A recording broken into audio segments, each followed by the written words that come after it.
So I just finished watching this Korean show called Teach You a Lesson. The basic premise is that the Minister of Education creates something called the Educational Rights Protection Bureau after his daughter, who was a teacher, gets murdered by one of her students. The bureau inspectors are former Special Forces members who have the privilege to use some pretty unorthodox methods to help teachers, students, and even parents. One of the show's biggest positives is how many different issues in education system it tackles. Sure, there's the usual student-on-student physical bullying, but it also deals with students abusing teachers, teachers abusing students, parents abusing teachers, parents abusing their own kids, and even kids abusing their parents. It also touches on psychological bullying, juvenile crime, there's gambling, drugs, and a whole bunch of other issues too. The range of topics it covers is honestly impressive. And of course, there's something satisfying about watching bullies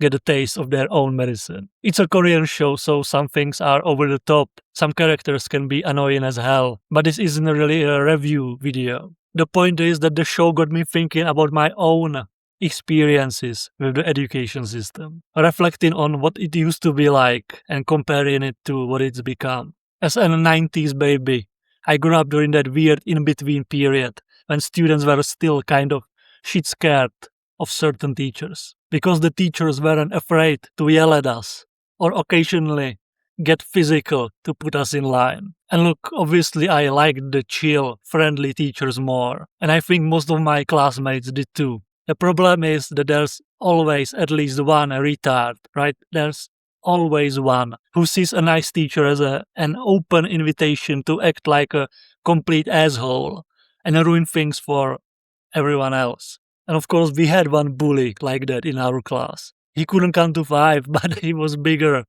and stronger than everyone else and had violent tendencies. Over the years, he managed to make several young trainee teachers cry, and he actually beat one kid up so badly that the kid ended up in the hospital. But he was scared shitless of our principal. And one day after pulling some dumb stunt again, I don't know, he was probably pissing in the plastic bottle during the class or something like that. The principal stormed into the classroom. He slammed his fist on the board and told the bully to stand up. And the guy was already shaking, almost pissing himself.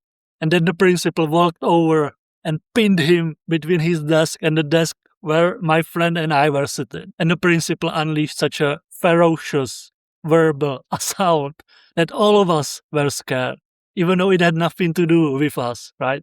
But the bully ended up crying like a little kid, which of course, naturally, the rest of us enjoyed immensely.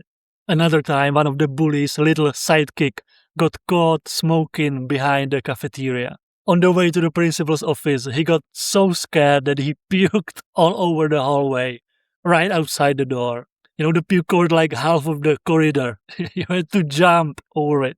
Then there was this older female teacher with short blonde hair, huge tits, an ass like a horse, and absolutely zero patience for bullshit. She would smack the troublemakers with notebooks, yank them by the sideburns, throw menthol candies at them, or yell that they were fucking stupid. She also taught us, a bunch of 14-year-old boys, sex education. One time she asked about the withdrawal method, coitus interruptus. And one guy answered like, you are doing it, and then you take a break to go to a pub for a couple of beers, and then come back and finish the job.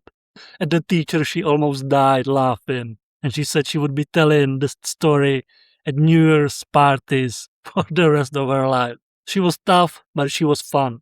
It was also a golden time when parents were obsessively micromanaging every aspect of their kids' lives. If a kid came home complaining that the teacher had smacked him or her upside the head, there was a decent chance the parents would give him or her another one for good measure. And that's the kind of environment I grew up in. If you have older parents or grandparents, my parents are over 60, my grandmother is 90. You've probably heard the same thing.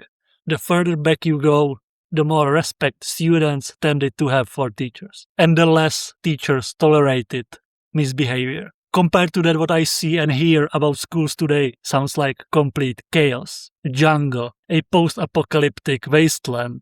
Actually, just a few days ago, my niece told me that one of her teachers got fired because she came down too hard on a disruptive student. The kid complains to his parents, the parents got involved, and that's where a lot of these problems start. Fucking parents who genuinely believe their child is perfect, innocent, well behaved, and incapable of doing anything wrong. My son would never do that. Those are the parents who have the teachers and principals by their balls. They threaten, complain, and raise hell the second someone dares to discipline their precious little angel. The whole thing has been turned upside down. These days, it's often the teachers who are afraid of their students, and especially of their parents. Of course, plenty of teachers are awful too. Some have been teaching the exact same way for 10 or 15 years, basically reading from the same script over and over again. Their classes are boring, uninspired, and completely lacking in personality. And that's why now more than ever, the students, parents, and teachers need a good beating. I'm not saying every day, just once in a while, once in a while. It won't do them any harm. Quite the opposite. Sometimes a few slaps can be good for people and their future. Take care.